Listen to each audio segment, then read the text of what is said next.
century came to a close, power and wealth could be counted in cattle.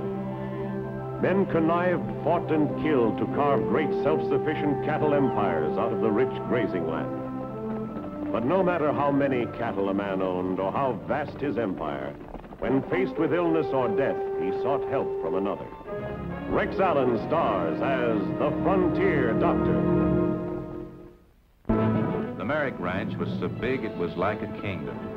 It all belonged to one man, old Hal Merrick, the richest, meanest, most powerful man west of the Mississippi.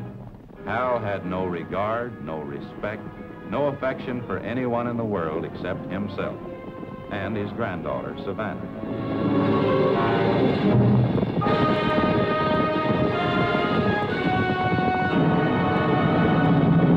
Head 'em off, you dang fools! Ride 'em down!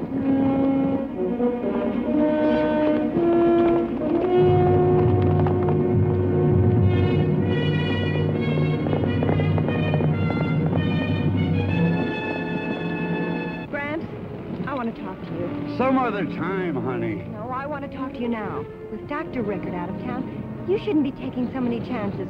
But suppose Caesar had stepped in a gopher hole. I've turned over with him before. I can take care of myself. Gramps!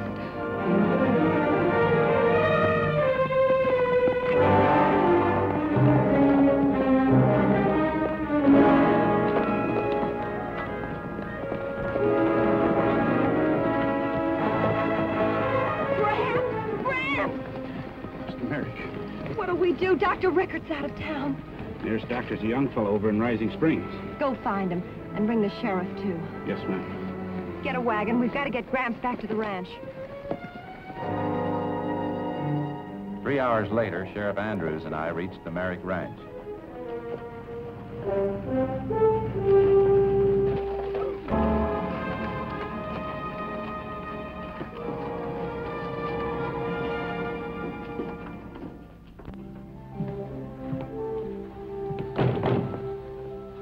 This way, Doc. You better wait here. I'll call you after I've made the examination.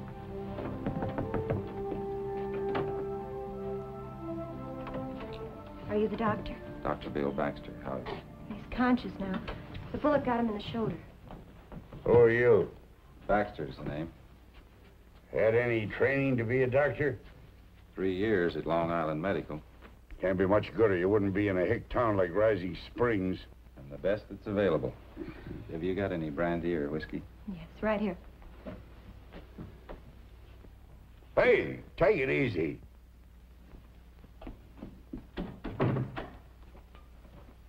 Doc says you can come in now, Sheriff.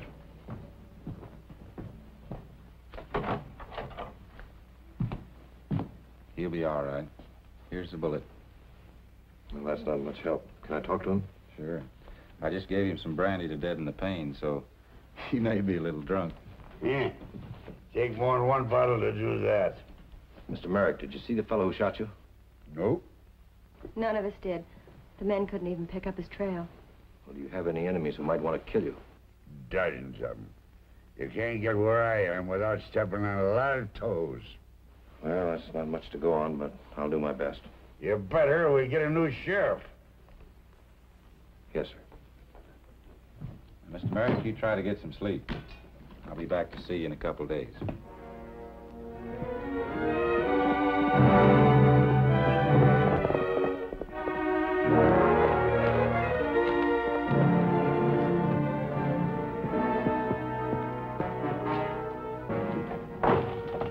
How'd it go, honey?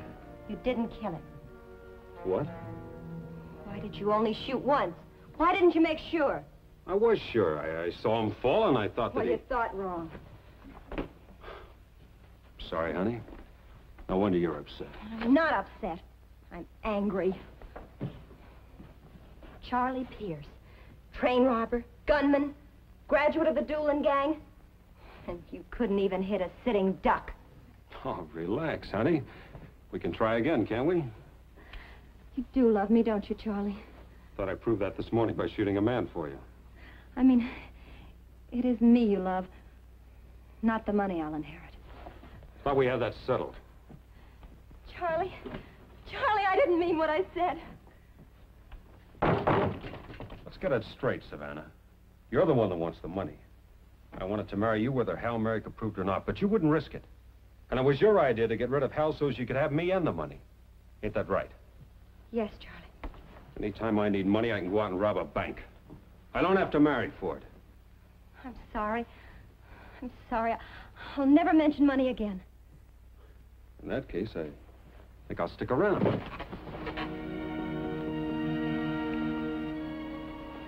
You know, having a fight's almost worth the effort. So relaxing afterwards. That wasn't really a fight. You know, I have an idea, Charlie. So have I. I know a way to get rid of Gramps without taking any risk. How?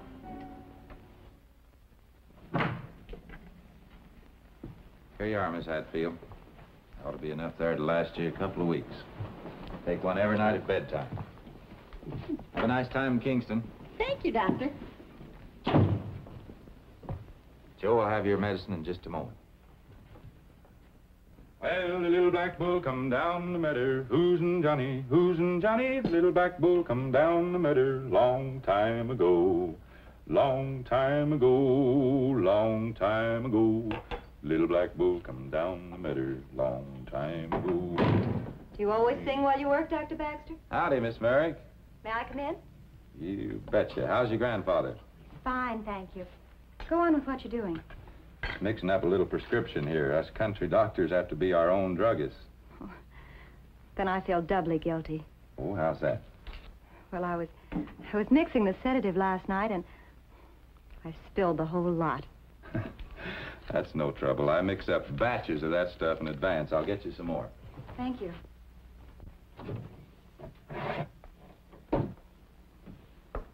Why don't you take care of that man outside? He looks like he's been waiting quite a while. He has. Thank you.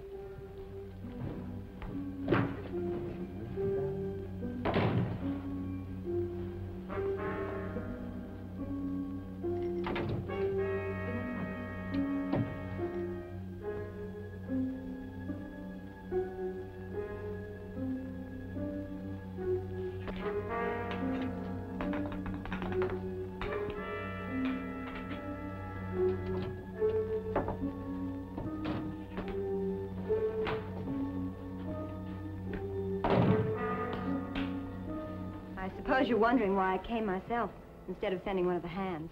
Oh, I hadn't thought about it. I wanted to see you. Oh, have you been ill? No. What are you like when you're not being the calm, detached, slightly superior man of medicine? I'm not a superior man. I'm just an ordinary guy doing my best at the most interesting and rewarding job in the world. I can't figure you out. There's nothing to figure out. This ought to hold him till morning, and I'll be out and see him. I'll look forward to seeing you, Dr. Baxter. Be sure and follow the same instructions. Hey, Doc. Hello, Mr. Peterson. How are you? Oh, I'm fine. Wife's having another one of them spells, though. Can you pick up some more of that stuff that'll let her rest easy? Just happen to have some right here.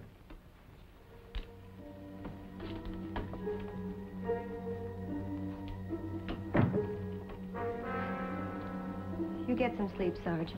I'll sit up for a while. Thanks, ma'am.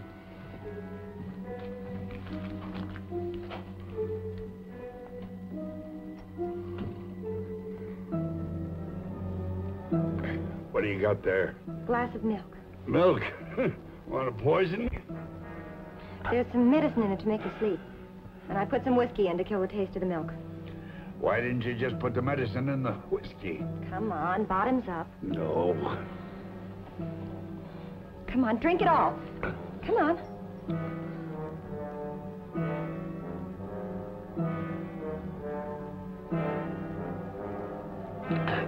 Oh, that was terrible. It'll do you good. I'll tuck you in, and in a little while you'll be asleep.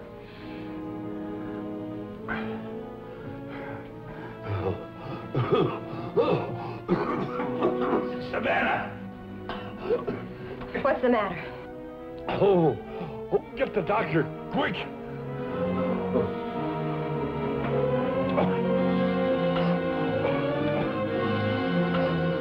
No doctor could get here in time.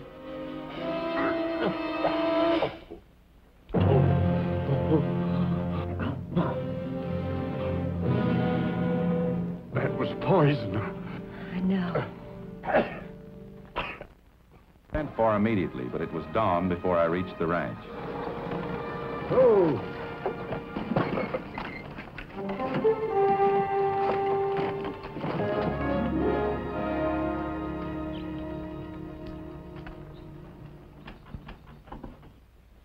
Hal Merrick was dead. There was nothing I could do. I hate to bother Miss Merrick, but it's very important that I see her for a moment. She's mighty upset, Doc. Maybe if you could wait till... What did you want to see me about? I have reason to believe your grandfather was poisoned. Poisoned? That's impossible. There are burns around the mouth which indicate the presence of acid. Did he have anything to eat or drink after supper? Only the sedative you prescribed. Where's the glass you mixed it in? It's been washed. Where's the little packet the medicine came in? Sarge, will you go in the kitchen and see if you can find it, please? Yes, ma'am. How did you give it to him? I mixed it in some warm milk and flavored it with a little whiskey. Gramps didn't like the taste of milk. Where's the whiskey? Come on, I'll show you.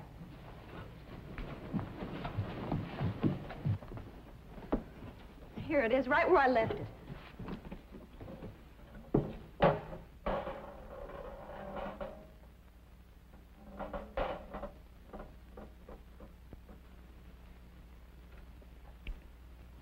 Nothing wrong with this. I know the milk's all right. I had some myself when I was warming it for Gramps. Here's the medicine packet.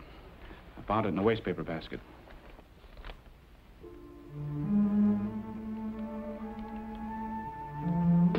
What's the matter?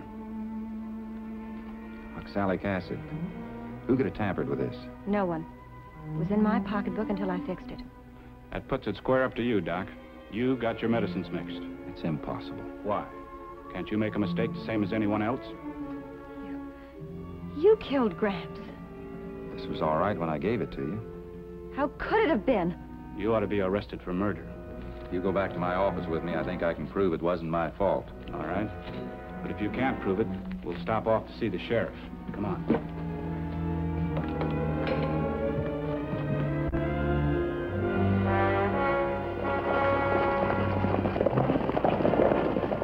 There he is! What is it, Sheriff?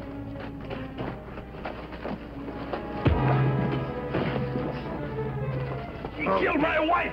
This medicine you give her was poison. 3 minutes after she took it, she was dead. I'll kill him! I'll kill him!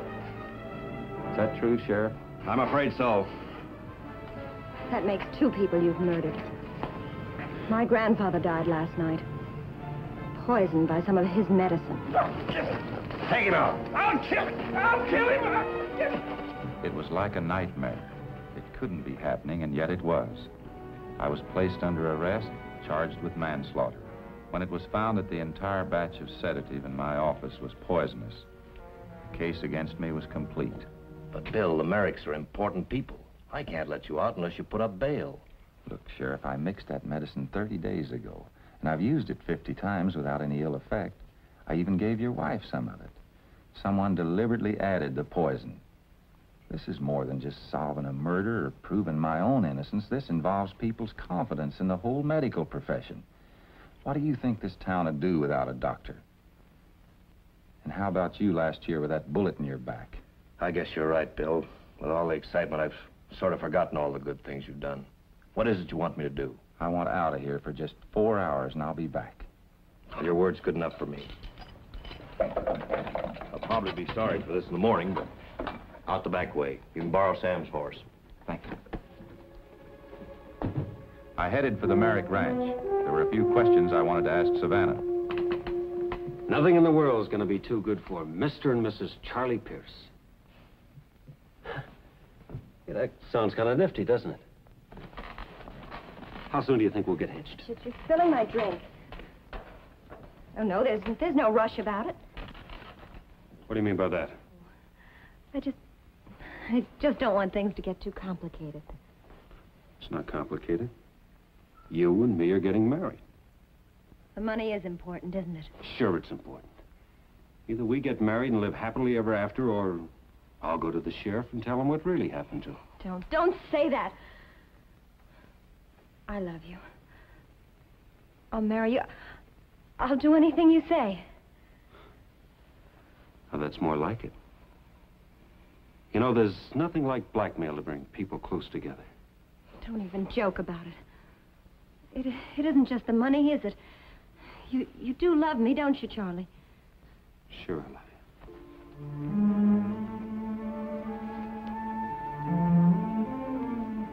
you. What do you say we have a little drink and celebrate our engagement, huh? Anything you say, Charlie.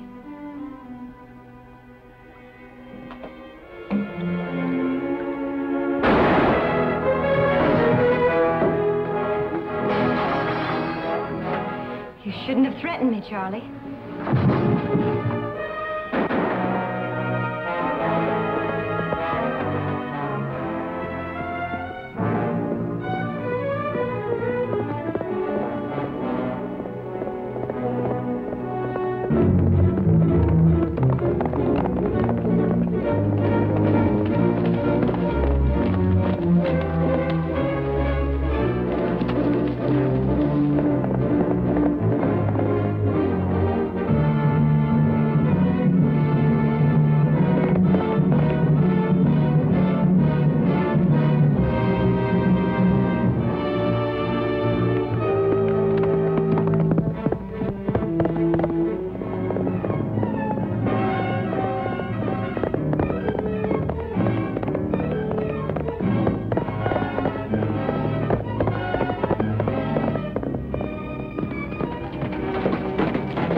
You have a lot of explaining to do. And I tell you again, Sheriff, I only ran from Dr. Baxter because I thought he might be another outlaw. Dr. Baxter, I want to thank you for bringing me home and telling me there's nothing wrong with my ankle. But that doesn't leave you free to insult me. I only ask you how well you knew Charlie Pierce. Until he walked in that cabin, I never saw him before in my life. And when he tried to keep you there, you shot him in self-defense. Of course it was self-defense. Sheriff, will you tell him again the man was a known criminal? He was a member of the Doolin gang. What are you getting at, Bill? I think Miss Merrick understands. No. No, I don't understand. All right, then, I don't think Charlie Pierce was shot in self-defense. How dare you? Are you out of your mind? I think he knew too much. You are out of your mind. First you poisoned my grandfather, and then for no reason, with no proof, you accuse me of... I didn't say I had proof. All I wanted you to know is what I think. Then I'll tell you what I think. You're a miserable, sneaking coward who poisoned two innocent people, and you're trying to create a diversion. I'm sorry about this, Miss Merrick. Take him back to jail where he belongs. Come on, Baxter.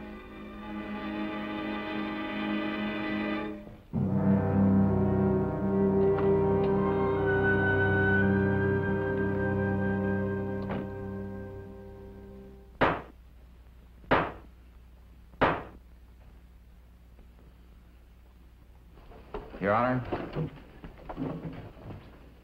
since I'm being my own lawyer, I hope you'll excuse my mistakes.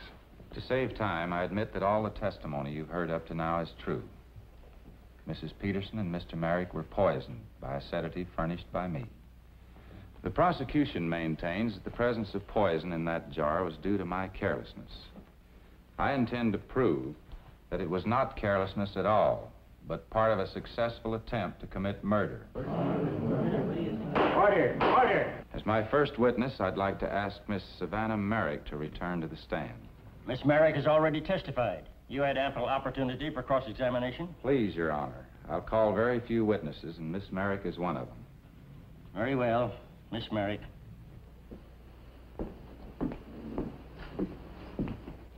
The witness has previously been sworn in. Now, Miss Merrick, you testified that you arrived at my office about 2:35 on the afternoon of the 8th. Is that correct? Yes. You testified with admirable accuracy as to what took place there, but there was one omission. What was I doing when you came in? You were mixing some sort of medicine. And will you tell the court now what I did with that medicine? You gave it to a man who was waiting for it. In other words, I stepped out of the room. Yes. That'll be all, Miss Merrick.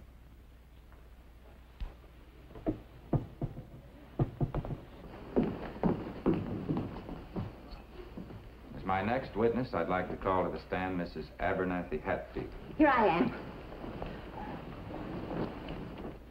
Hello, Sam. Place your hand on the book. You swear to tell the truth, the whole truth, and nothing but the truth, so help you God? You know me better than that, Sam. Of course I do. Now, Mrs. Hatfield, did you visit my office on the afternoon of the 8th? You know I did. It's the day I went to visit my sister. Mrs. Hatfield, when you left my office, did you see anyone else arriving? Well, I was just about to get in the buggy when Miss Merrick rode up. I spoke to her, but she didn't seem to notice. And Miss Merrick arrived immediately after you left. That's right. Now, Mrs. Hatfield, I gave you a packet of medicine, didn't I? You did. And would you tell the court where I got that medicine? From that jar, the large one. You sure that's the same one? Oh, perfectly sure. Dr. Baxter's given me medicine from that jar many times. Do you have some of that medicine with you, Miss Hatfield? Yes, I have. Do you swear that that medicine is the same that I took from that jar? I do. Would you mind taking some of it now? Oh, I don't see why not.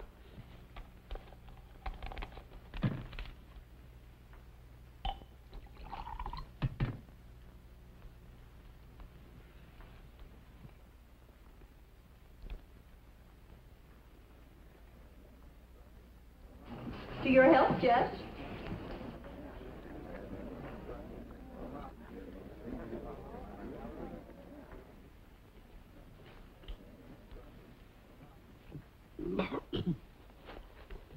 You feel as if you'd been poisoned? No. Of course not. That'll be all. Thank you very much.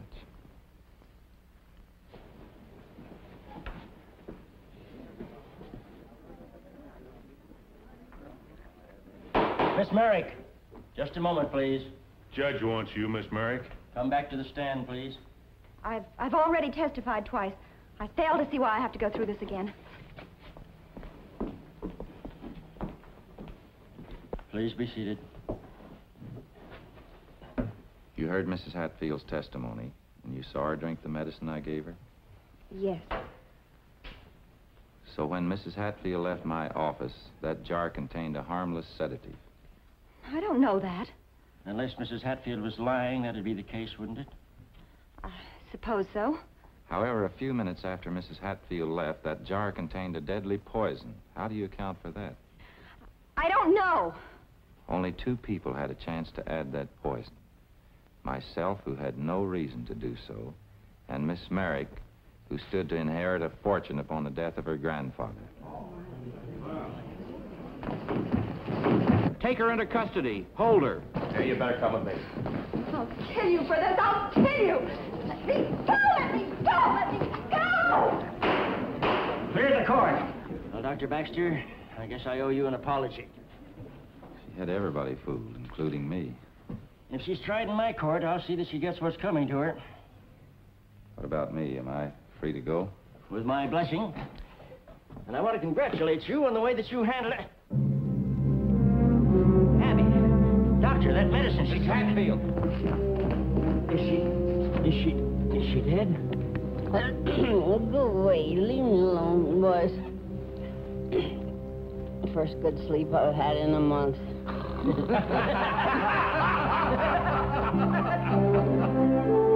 On May 5th, 15th, 1898, Savannah Merrick was tried and convicted of the poisoning of her grandfather, Hal Merrick, and the murder of Charlie Pierce, member of the Doolin gang.